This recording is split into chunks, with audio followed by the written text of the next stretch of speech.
Alright, welcome back everybody to What Am I Doing? This time in Planet Crafter.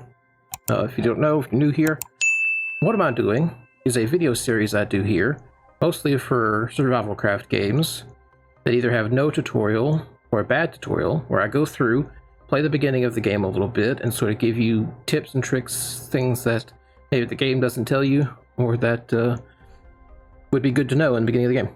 So, this game, not 100% needed. It's got a tutorial, it's not too bad, and a lot of the game is pretty intuitive.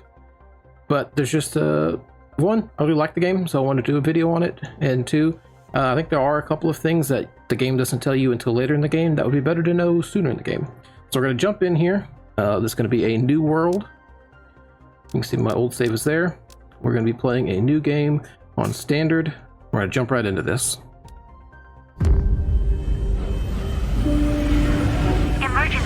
Correct your trajectory. Imminent impact. Imminent impact. Okay, here we are on an inhospitable planet. As you can see, in the top left-hand corner, that is the current tutorial of the game, so we're going to go through that. In the bottom left-hand corner, you'll see our 3 meters of the game. First one is your health, which is more of a food meter. There are things that can damage your health, but for the most part, it's a food meter. Food replenishes it, and it goes down when you don't eat. The one right below that is water. Obviously, this is a barren planet, so you have to keep your water. You have to stay hydrated. And then right below that is your oxygen. Now, if I step outside this capsule, you'll see the oxygen meter start to deplete. And despite this door being wide open, there is oxygen inside of here. So to replenish, you have 100 seconds. Your little capsule has a crafter to start, so you can craft all the stuff you need in the top left. And we have a chest here that has some food and some oxygen. So I'm going to go ahead and gather some resources real quick, and we'll start this first tutorial. You can see the message here on the left. Let's do that first. This is the also kind of part of the tutorial. It's a little welcome message, basically telling you need to reach 175 Ti, which is terraformation index. We'll get to that later, but that's basically how terraformed the planet is.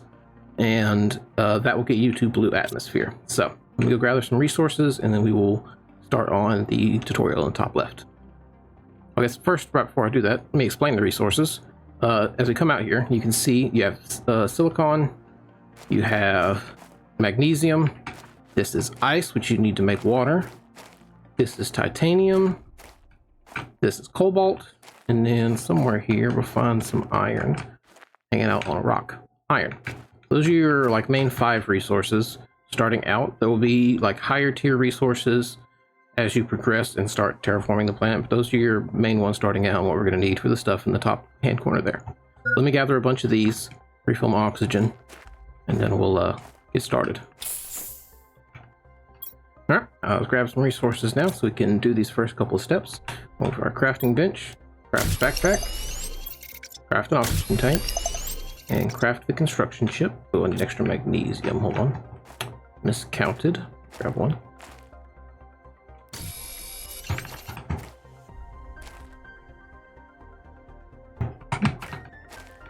Alright, ship.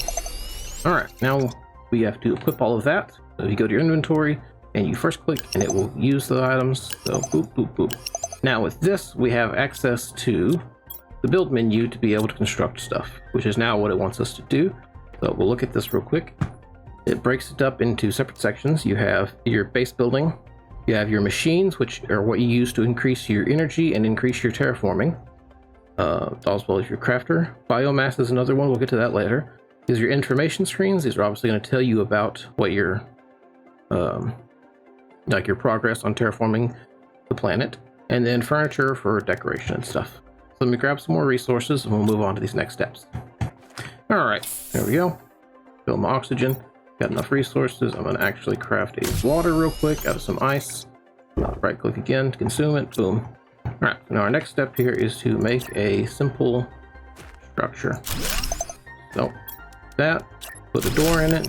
Now, these will always have oxygen in them. Our next step is to make a drill and to make a turbine. Turbine, as you can see it's saying low power there, you might saw it pop up. Power in this game is wireless, so no matter where you put it, Like if you played games like Subnautica, you have to actually attach it to the building to supply power to that building. Not in this game. Power is literally just a number in this game. It doesn't matter where you put this thing, as long as it exists, you have power. So we put one of those up, now we have power. Now we can craft a drill. Cool. And we'll go ahead and set that up. And then it wants us to place down the terraformation screen. Terraformation screen is this one.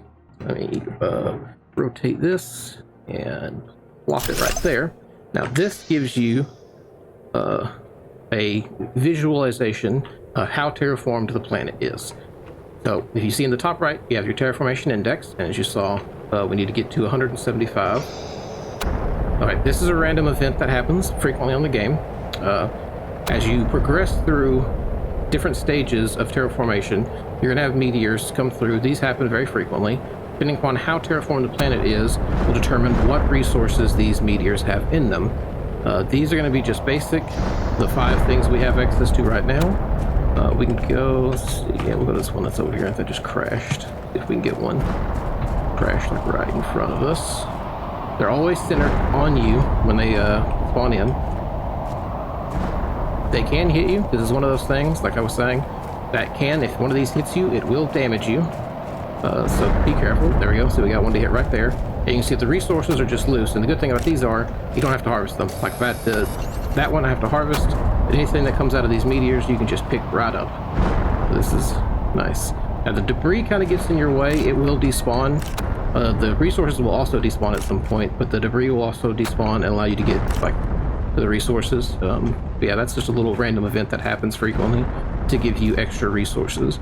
Once you get to some of the rarer resources in the game, things like that are what you're going to need to really get a stockpile on those. Like I said, they can't damage you. There's an achievement for getting hit by one. It's going to happen at some point, so don't worry about it. Don't try to force it. But that's one of the few things in this game that will actually damage your health meter. Anyway, back to this. So this is your terraformation index. Like I said, you can see in the top right-hand corner the number. This is also the same number. TI stands for Terraformation Index, and as this gets into the thousands, there'll be additional letters added to this, G, N, K, stuff like that, as it progresses through thousands. This number is determined by this number plus this number plus this number equals that. As you can see, pressure from the drill we put outside, 28, 28. So we're not currently doing anything for heat. We're adding oxygen. Drills do your pressure. If we look in here, it says generate pressure by releasing gases trapped in the ground. This is your heaters. So just, as it says on the tin, creates heat. You can see there how much energy it takes up and how much heat it produces. And then you have to plant plants in order to make oxygen. That's why there's a seed in the chest there. And then this is obviously just a crafter. And then obviously wind turbine is your energy. If you look at the actual machine itself, it'll tell you, see down at the bottom, how much energy it's taking up. So this is taking up 0.5 kilowatt per second. And then this thing is producing 1.20 kilowatts a second. Oh, we got another meteor shower. Wow. Usually they don't spawn in that quickly. I'm gonna go back in here. So, now, let's see, do a little table here. It wants us to make a blueprint screen, which I don't know. I do have these resources. Now, we can put it on a blueprint screen.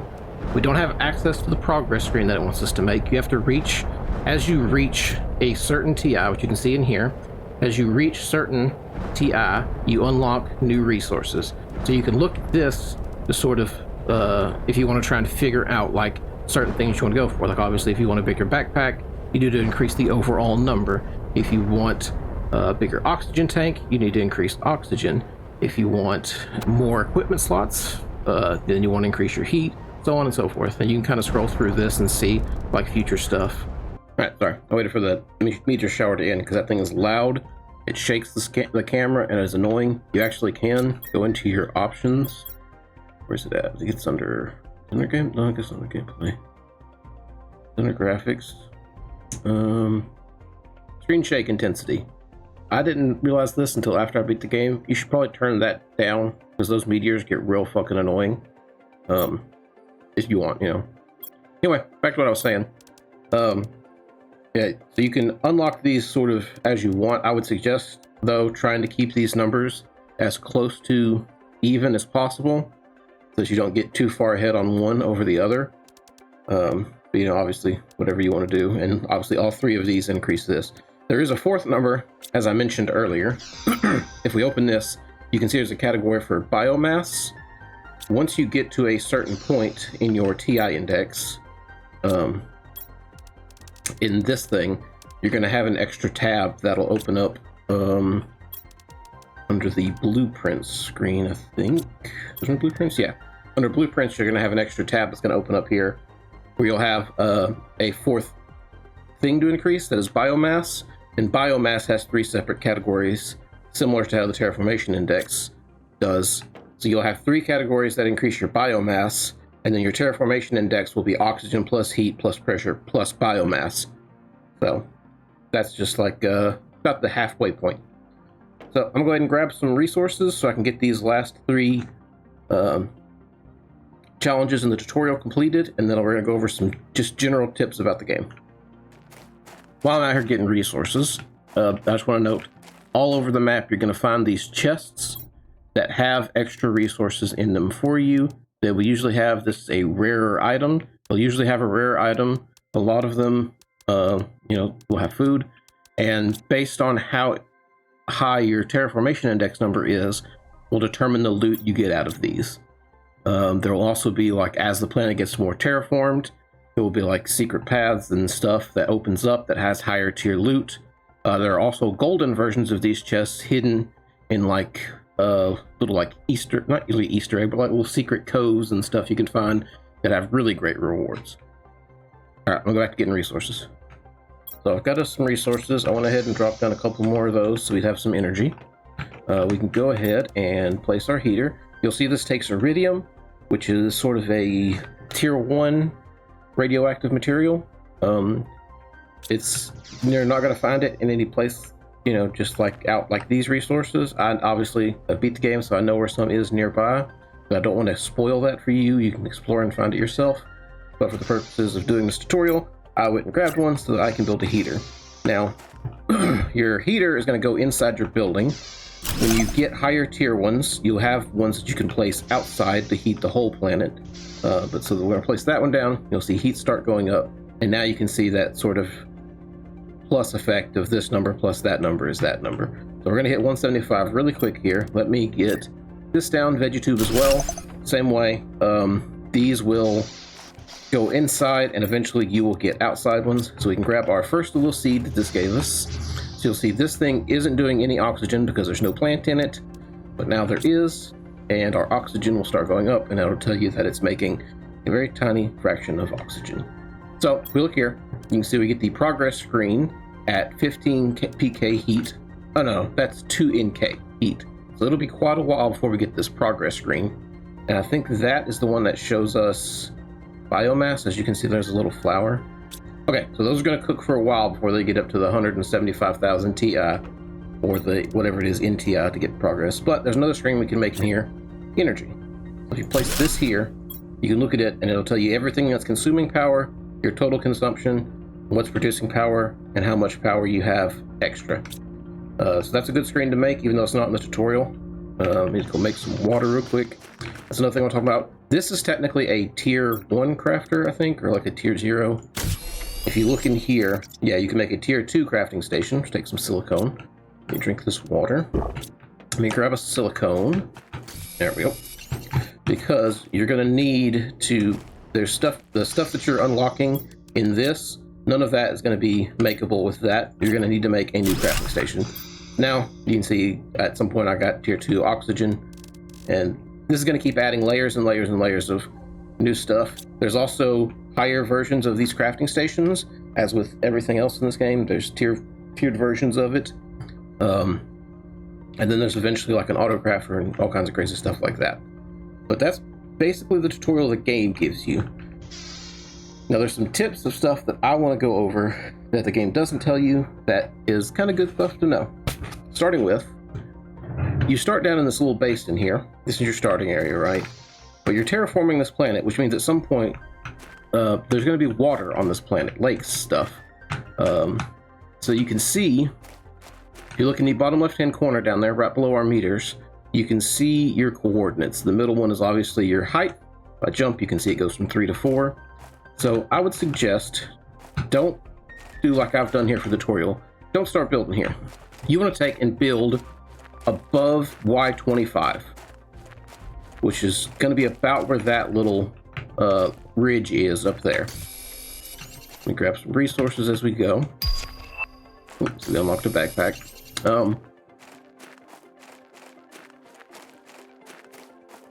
So yeah, you want to start building above this line, basically.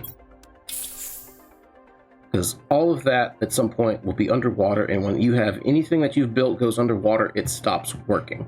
Now you can see, you can build oxygen tanks. If you saw in the crafter, you can build oxygen tanks. But I would actually suggest, as you're running around the world, trying to explore, just carry a little bit of resources with you. What is it? It takes 2 iron and titanium, and iron, titanium, and silicone, which you can get pretty much anywhere. And like I said, oh, it was titanium I needed, not iron. Hold on. You can build these little like checkpoint huts for oxygen. Like I said, regardless how much energy you have, regardless of anything else, these will always have oxygen inside them. So you can take and grab 2 cobalt and make oxygen tanks and carry a bunch of oxygen tanks in your inventory. Or you can just, you know, throw 6 resources down, build you one of these, and then you can also, so you can make a deconstruction ship, and then put that in your gun, and then you can scroll, that didn't go in my gun, and put that in your gun, and then you can scroll over, and you can just bring this whole oxygen setup with you, as long as you got space in your inventory. Or like I said before, you know, it's only 6 resources, so you can always grab it on the ground, you know, you can travel a little bit, plop down and plop it back down, and boom. I would suggest always putting a crafting station, because for a while you're gonna have ice everywhere. So as your water gets low, you don't even have to carry water with you. If you're carrying this setup, you just come in here, grab an ice, boom, water replenished. The only thing you have to worry about is your food. Like I said, those chests you can find, they will usually have food. Basically, doing this, making these little checkpoint boxes, all you need to really carry is food. I built my base up here. This area is pretty flat, nice. You can see there's crashed ships all around. These have lots of resources in them. And some of those resources, just like parts of the map you can explore, are locked behind progress. So as you get further in the game, you can unlock and get even higher grade resources out of a lot of those. There are, I think, 4 standard ship crashes that you can find. There's one there, I think there's one over there, one out that way, one that way. And then there are, I think, 3 or 4 randomly spawning ones you can find. The randomly generated ones usually have better loot in them, and they have sort of a difficulty scale. And when you get to the end game of this, you can actually, there's a thing that lets you explore distant wrecks to get even more resources, even more rare resources. Let's go back down to our little base we got built over here. My next tip, if you look in this screen, you'll see find blueprint microchips and decode them here. So one of the rare loots you can get in those ships is a blueprint chip. You can also get them in the little crates that you can find out in the world. These will unlock blueprints that aren't in this list. Like, mostly it's going to be cosmetic stuff or furniture, but some of it will be better. Those things, there are way more in this map than you need to unlock everything. So, you know, obviously you're probably going to prioritize them as you explore those shipwrecks, but don't feel like you have to go out of your way to hunt down every single one. There will be way more than you need. This is basically, this up here in the top left, you can't see it any other way. That's basically the end of this tutorial. You will get additional messages that sort of give you little hints and tips, but some of them come really late. Like, for instance, the whole build above Y level, whatever. The game tells you that eventually, but not until you're way past blue sky and you've got like this whole base built out with all this stuff. Then eventually the game will tell you, hey, you should build higher up. It doesn't tell you the exact Y level, but it says you should build higher up than what you currently are. And it's like, well, now I've got to take down all of the stuff I've built and move it. The game does give you tips, but I just feel like they come a little late. And there's other stuff too. There's plenty of other stuff I could say. Some are a little spoilers, so I won't. The next thing, let's go in here. I'm going to show you a couple things. You can see shortly after your progress screen, you're going to get beacons. Now these are little things you can put down. They'll be in this menu. You'll put them down and it'll put a bright, it'll put a hexagon, because everything in this game is hexagons. It'll put a bright hexagon. You can color code it however you want, and you can see it from anywhere in the map. So if it was way over on the other side of the mountain, you would see a little hexagon right here of the color to mark the beacons. Now when you start exploring, you're probably going to be very tempted to mark resources. Like for instance, I said there's iridium somewhere nearby you can find. You might mark the iridium and some of those other rare resources. I would actually suggest not doing that. If you look in here, I think it's in here. It may not be in here. It may be under the blueprint, the blueprint microchips. You're going to get one of these that gives you a map. If I press M right now, if you press F, it tells you that you don't have a torch equipped. I was hoping that if I pressed M, it would tell me I don't have the map chip. You're going to get a map chip eventually that's going to display the map, and you'll be able to see your beacons on there as well. But you'll also get an upgraded map chip that will show all the resources. So there's not really much of a need to highlight resources. You can, like I said, but then you're probably going to go back after you get that map upgrade and have to go delete all your beacons, and you're going to have to remember which beacons are what. Because there's a lot of other stuff in the map you should mark. Like anything you can't access that says like it unlocks at a certain oxygen level, heat level, pressure level, whatever. I would mark all of those with a beacon as well. Or if it's like you need this item to get through here, I would mark those with a beacon. I don't think you can drop beacons in shipwrecks, but like if there's a shipwreck that you explore and there's stuff in the shipwreck you can't access, I would mark that shipwreck so that you know, hey, I need to come back to this and continue exploring later as I progress the game. So it might be better to just color code your beacons. Like if you're going to drop resources, like make all resource beacons the same color.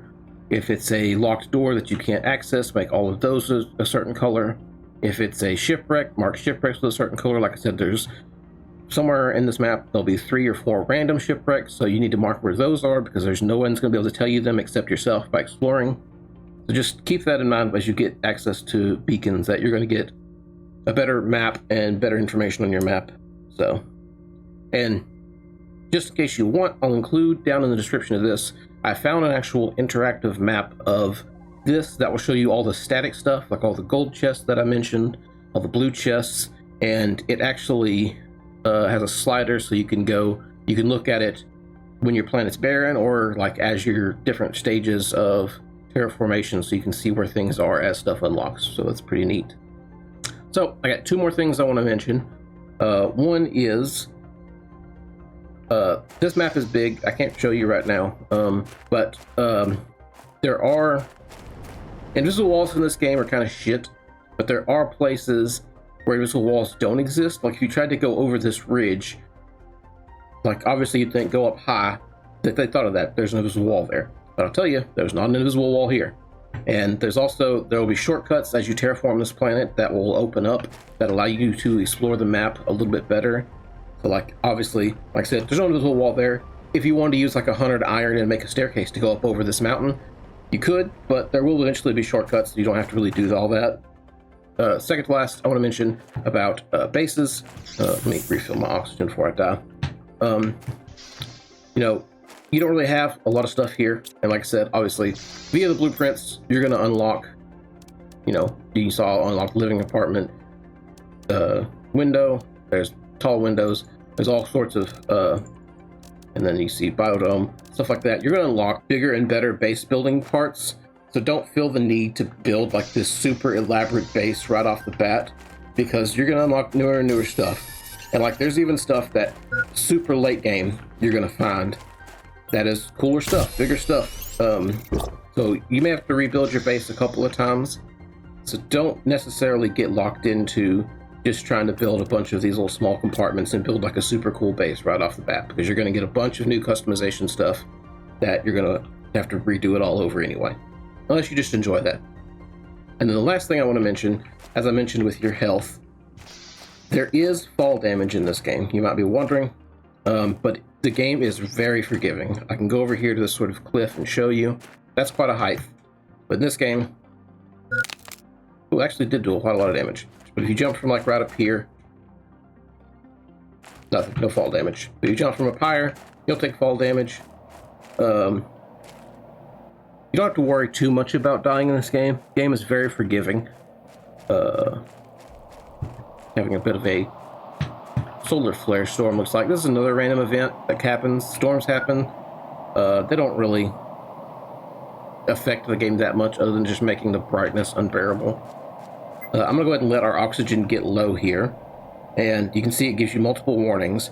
As you begin to get towards out, and then when you hit empty, you'll hear your heartbeat and the screen starts to go black, and you have a few seconds.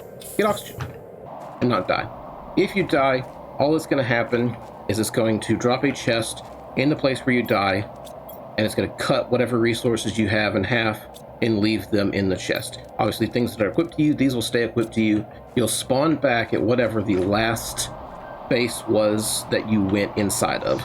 So like I said earlier, if you're building those little oxygen huts to, you know, get oxygen or whatever, if you leave one built, you go in it, you get oxygen, you go in a cave, you explore in the cave and die, you're not going to spawn back at your base. You'll spawn back at the oxygen place right outside the base. So that's another reason why those are pretty good to build. That's about it for this tutorial. That's about all the tips I could think of to help you get started in this game and hopefully help you figure out what you're doing. It's a really fun game. I enjoyed the hell out of it. It's multiplayer, I think up to 4 people, and there's definitely places in this game where I can see where it's like, oh, it'd be really nice to have 4 people, like for instance getting loot out of those wrecks and stuff. So, you know, if you have friends, play with your friends, but it's an enjoyable game. Otherwise, I hope this helps you, and take care.